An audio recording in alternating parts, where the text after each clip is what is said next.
ஜூலை மாதம் 12ஆம் தேதி வெள்ளிக்கிழமை.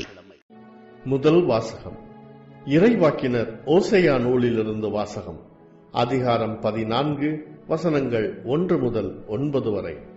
ஆண்டவர் கூறுவது: இஸ்ராயேலே, உன் கடவுளாகிய ஆண்டவரிடம் திரும்பி வா. நீ உன் தீச்செயலால் வீழ்ச்சியுற்றாய். இம்மொழிகளை ஏந்தி ஆண்டவரிடம் திரும்பி வந்து இவ்வாறு சொல்லுங்கள்: தீவினை அனைத்தையும் அகற்றியருளும், நன்மையானதை ஏற்றுக்கொள்ளும். நாங்கள் எங்கள் வாய்மொழியாம் கனிகளை உமக்கு அளிப்போம். அசீரியர் எங்களை விடுவிக்க மாட்டார்கள். குதிரை மேல் நாங்கள் ஏறமாட்டோம். எங்கள் கைவினை பொருட்களை நோக்கி எங்கள் கடவுளே என்று இனி சொல்ல மாட்டோம். திக்கற்றவன் உம்மிடத்தில் பரிவை பெறுகிறான் எனச் சொல்லுங்கள். அவர்களுடைய பற்றுறுதியின்மையை நான் குணமாக்குவேன். அவர்கள் மேல் உளமாற அன்பு கூறுவேன். அவர்கள் மேலிருந்த என் சினம் தணிந்து விட்டது. நான் இஸ்ரேலுக்கு பனிபோல் இருப்பேன். அவன் லீலி போல் மலருவான். லெபனானின் மரம் போல் வேரூன்றி நிற்பான். அவனுடைய கிளைகள் விரிந்து பரவும். அவன் பொலிவு ஒலிவ மரம் போல் இருக்கும். லெபனானைப் போல் அவன் நறுமணம் பரப்புவான். அவர்கள் திரும்பி வந்து என் நிழலில் குடியிருப்பார்கள். கோதுமை போல் தலை தொங்குவார்கள். திராட்சை கொடி போல் செழிப்படைவார்கள். லெபனானின் திராட்சை ரசம் போல் அவர்களது புகழ் விளங்கும். இனிமேல் எப்ராஹிமுக்கு சிலைகள் எதற்கு? நானே அவனுக்கு செவிசாய்த்து அவன் மேல் அக்கறை கொண்டுள்ளேன். நான் பசுமையான தேவதாரு மரம் போன்றவன். உன் கனி எல்லாம் என்னிடமிருந்தே வரும். ஞானம் நிறைந்தவன் எவனோ அவன் இவற்றை உணர்ந்து கொள்ளட்டும். பகுத்தறிவுள்ளவன் எவனோ அவன் இவற்றை அறிந்து கொள்ளட்டும்.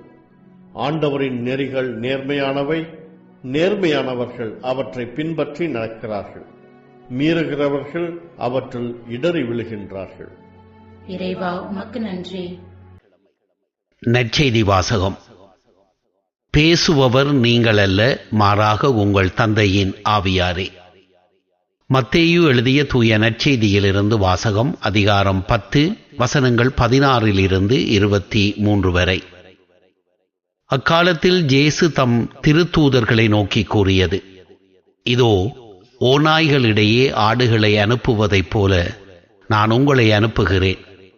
எனவே பாம்புகளைப் போல முன்மதி உடையவர்களாயும் புறாக்களைப் போல கபடு அற்றவர்களாயும் இருங்கள். எச்சரிக்கையாக இருங்கள். ஏனெனில் மனிதர்கள் உங்களை யூத சங்கங்களிடம் ஒப்புவிப்பார்கள். தங்கள் தொழுகை கூடங்களில் உங்களை சாட்டையால் அடிப்பார்கள். என் பொருட்டு ஆளுநர்களிடமும் அரசர்களிடமும் உங்களை இழுத்துச் செல்வார்கள். இவ்வாறு யூதர்கள் முன்னும் பிற இனத்தவர் முன்னும் சான்று பகர்வீர்கள். இப்படி அவர்கள் உங்களை ஒப்புவிக்கும் பொழுது என்ன பேசுவது, எப்படி பேசுவது என நீங்கள் கவலைப்பட வேண்டாம். நீங்கள் என்ன பேச வேண்டும் என்பது அந்நேரத்தில் உங்களுக்கு அருளப்படும். ஏனெனில் பேசுபவர் நீங்கள் அல்ல, மாறாக உங்கள் தந்தையின் ஆவியாரே உங்கள் வழியாக பேசுவார். சகோதரர் சகோதரிகள் தம்முடன் சகோதரர் சகோதரிகளையும் தந்தையர் பிள்ளைகளையும் கொல்வதற்கென ஒப்புவிப்பார்கள். பிள்ளைகள் பெற்றோருக்கு எதிராக எழுந்து அவர்களை கொல்லுவார்கள். என் பெயரின் பொருட்டு உங்களை எல்லோரும் வெறுப்பார்கள். இறுதி வரை மன உறுதியுடன் இருப்போரே மீட்கப்படுவர். அவர்கள் உங்களை ஒரு நகரில் துன்புறுத்தினால் வேறொரு நகருக்கு ஓடிப்போங்கள்.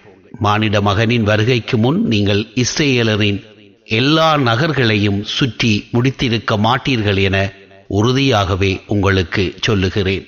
இது கிறிஸ்துவின் நற்செய்தி. கிறிஸ்துவே, உமக்கு புகழ்.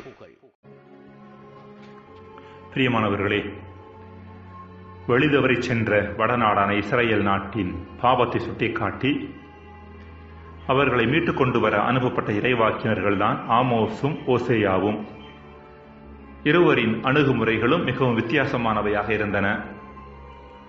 ஆமோஸ் கடவுளின் நீதியை மையப்படுத்தியதால் அவரது வார்த்தைகளில் கடுமையும் கோபமும் இருந்தது.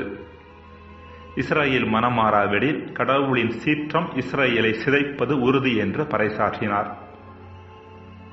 ஆனால் ஓசேயாவின் அணுகுமுறையோ அதற்கு நேர்மாறாக இருந்தது. அவர் கடவுளின் பரிவை மையப்படுத்தியதால் அவரது இறைவாக்கில் பாசமும் நேசமும் இருந்தன.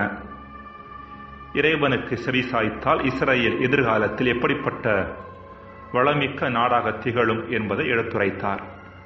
முதல் வாசகம். இருவரின் அணுகுமுறைகளும் வேறு வேறாக இருந்தாலும் அவர்களின் நோக்கம் ஒன்றுதான். அழிவை நோக்கி பயணித்த நாட்டை ஆண்டவனிடம் மீட்டுக் கொண்டு வருவதே அந்த நோக்கம். இது ஒரு வாலிபன் தவறான வாழ்க்கைக்குள் சிக்கி சீரழியும் போது அவனை மீட்டெடுக்க அவனது தந்தையும் தாயும் மேற்கொள்ளும் முயற்சி போன்றது. தந்தையின் முயற்சியில் அதிகமாக எச்சரிக்கை இருக்கும், கடுமை இருக்கும், சில வேளைகளில் திட்டுக்களும் மிரட்டல்களும் இருக்கும். தாயின் முயற்சியிலோ அதிகமாக கெஞ்சலும் வேதனையும் இருக்கும், பரிவும் பாசமும் இருக்கும். மேற்கண்ட இருவிதமான அணுகுமுறைகளையும் மேற்கொள்ளும் தந்தைக்கும் தாய்க்கும் செவிகொடாமல் தன் தீய வாழ்க்கையிலேயே நிலைத்திருக்கும் இளைஞனைப் போல ஆமோஸின் வழியாக வெளிப்பட்ட கடவுளின் நீதியையும் ஓசேயா வழியாக வெளிப்பட்ட கடவுளின் பரிவையும் புறந்தள்ளி இஸ்ரேல் மக்கள் தங்கள் தீச்செயல்களில் நிலைத்திருந்தனர். இறைவாக்கினர்கள் வாயிலாக வந்த இறைவனின் செய்தியை முற்றிலுமாக நிராகரித்தனர். இறைவனின் செய்தி நிராகரிக்கப்படுவது இஸ்ரேலோடு முடிந்துவிட்ட ஒன்று அல்ல. இயேசுவின் காலத்தில் நடைபெற்றது, அவருடைய சீடர்கள் காலத்தில் நடைபெற்றது, இன்றும் நடைபெற்றுக் கொண்டிருக்கிறது. இறைவனின் செய்தி அறிவிக்கப்படுகின்ற பொழுது அதை கேட்பவர்கள் அச்செய்தியை நிராகரிப்பது மட்டுமல்லாமல் அச்செய்தியை தாங்குபவர்களை எவ்வாறெல்லாம் கொடுமைப்படுத்துவார்கள் என்பதை எடுத்துரைப்பது இன்றைய நற்செய்தி வாசகம். வரலாற்றில் நடந்ததும் அதுதான். கிறிஸ்தவத்தின் தொடக்கம் முதல் இன்று வரை இறைவனின் செய்தியை தாங்கி வருபவர்கள் நிராகரிக்கப்படுகின்றார்கள், துன்புறுத்தப்படுகிறார்கள், கொல்லப்படுகின்றார்கள். அறிவியலும் தொலைத்தொடர்பும் வளர்ந்தாலும் மக்களின் இப்படிப்பட்ட மனநிலையில் மட்டும், அதாவது இறைவனது குரலுக்கு செவி கொடுக்காமல் இருக்கும் நிலையில் மட்டும் மாற்றம் ஏதும் நிகழவில்லை. ஆப்பிரிக்காவிற்கு மறைப்பணி ஆற்றச் சென்ற ஐரோப்பிய போதகர் ஒருவர் தவறுதலாக கேனிபல்ஸ் என்று சொல்லப்படக்கூடிய மனித கறி உண்ணும் குழுவிடம் மாட்டிக்கொண்டாராம்.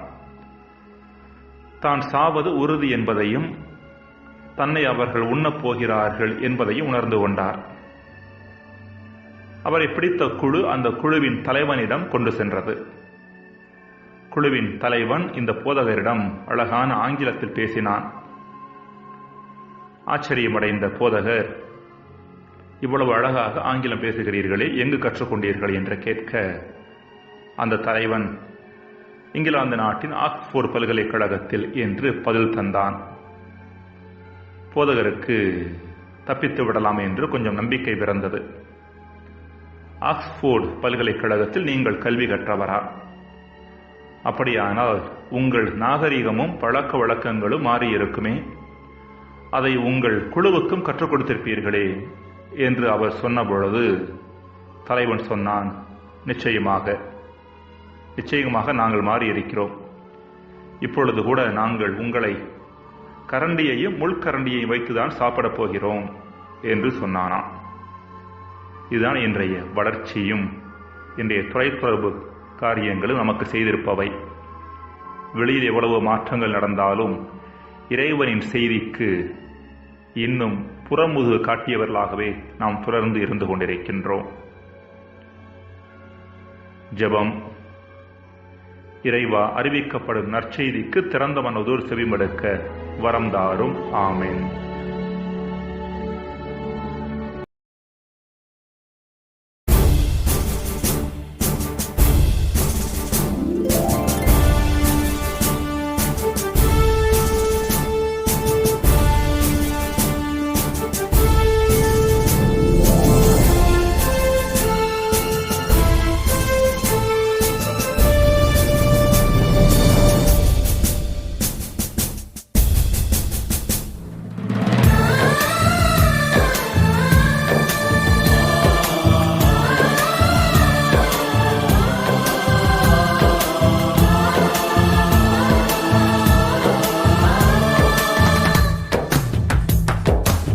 உதயம் தேடும் இதயங்கள் உறவில் வளரும் பாதையில் இறையின் இல்லம் கூடி வருகின்றோம். புதிய வாழ்வின் கொள்கையாம் மனித மாண்பு பேணிடும் ஆற்றல் வேண்டி இணைந்து வருகின்றோம். உதயம் தேடும் இதயங்கள் உறவில் வளரும் பாதையில் இறையின் இல்லம் கூடி வருகின்றோம். புதிய வாழ்வின் கொள்கையாம் மனித மாண்பு பேணிடும் ஆற்றல் வேண்டி இணைந்து வருகின்றோம்.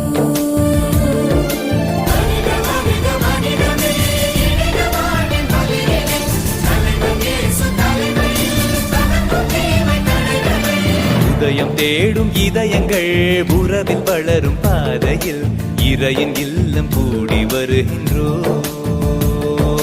புதிய வாழ்வின் கொள்கையாம் மனித மாண்பு பேணிடும் ஆற்றல் வேண்டி இணைந்து வருகின்றோம்.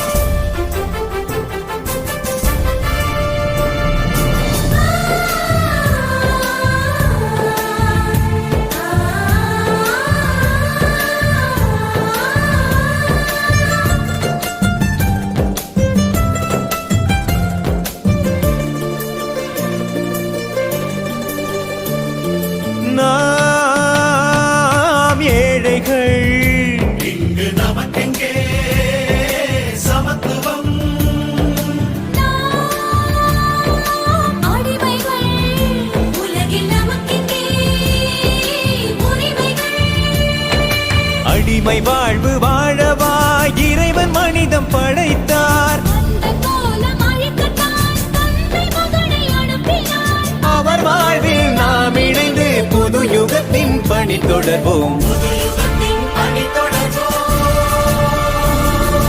உதயம் தேடும் இதயங்கள் உறவில் வளரும் பாதையில் இறையின் இல்லம் கூடி வருகின்றோம். புதிய வாழ்வின் கொள்கையாம் மனித மாண்பு பேணிடும் ஆற்றல் வேண்டி இணைந்து வருகின்றோம்.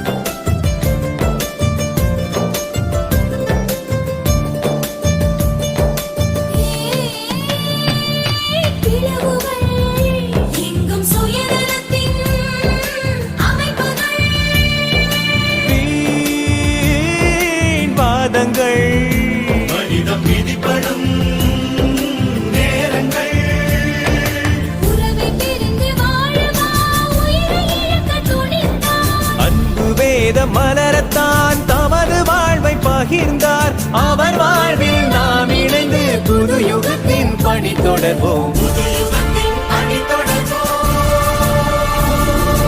உதயம் தேடும் இதயங்கள் உறவில் வளரும் பாதையில் இறையின் இல்லம் கூடி வருகின்றோம். புதிய வாழ்வின் கொள்கையாம் மனித மாண்பு பேணிடும் ஆற்றல் வேண்டி இணைந்து வருகின்றோம்.